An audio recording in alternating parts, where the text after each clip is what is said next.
Simplifying of fractions, it's very similar to the equivalent fraction, but simplifying is where we bring it to a simpler form, meaning we are going to divide it, make it into a smaller quantity. Many times we go ahead and use big numbers. It becomes unbearable for young kids to be able to multiply big numbers. So it's always best to simplify your fraction. And when you are in school, we teach the kids to always simplify their answers.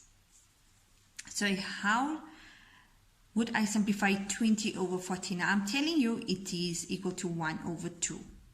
How do I do that? I use the bikini rule once again. As in the previous video with equivalent fractions, we said bikini rule is what we do at the top, we must do at the bottom regarding the numbers.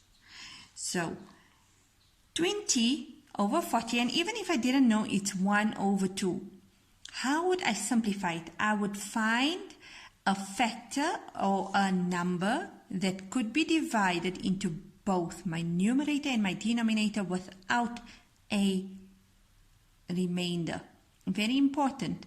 I would find a factor, which is a number that could be divided into my numerator and my denominator without a remainder. I would use that number or that factor to simplify my fraction.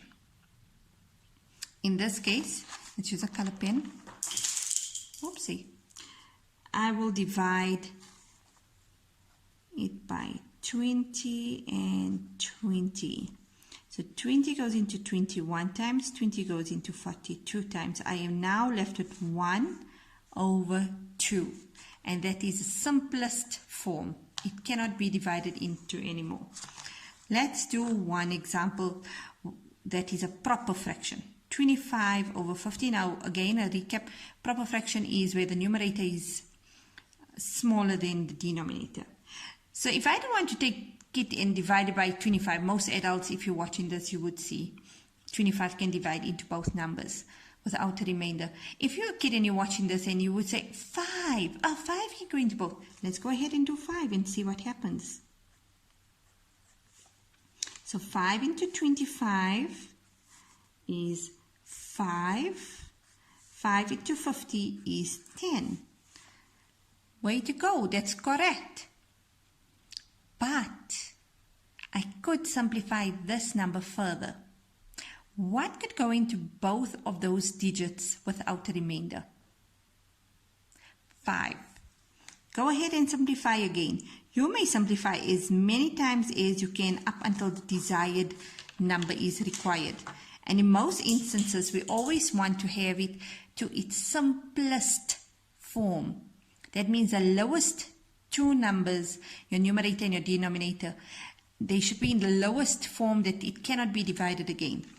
So here we're using 5. 5 divided by 5 is 1. 5 divided by 10 is 2. And as you can see, 1 is the simplest number. 2 is a prime number. 25 over 50 is actually the same as 1 over 2. Now what happens when we have an improper fraction and we need to simplify? Did you notice the improper fraction? The 25 is bigger than the denominator. So firstly, we got to say, how many wholes are in 25? Which number whole are we talking about? Our denominator, because our denominator is what the whole is actually cut up in. So I got an item and it's cut into 7 pieces. So how many 7s do I have in 25? And always on the side of our paper, we go and we do our working out. How many is there? I would get 3 wholes, remainder, I think it's 4, yes, 4. Now why 3 wholes? Because 7, just to check ourselves, 7 times 3 is 21. So I can take away 21 pieces here.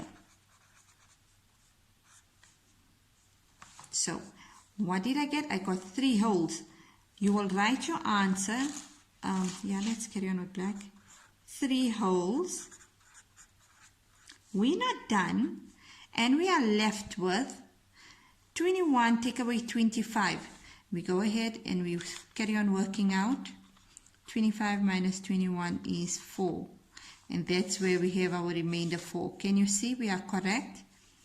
And remainder 4. We don't leave our fraction like that.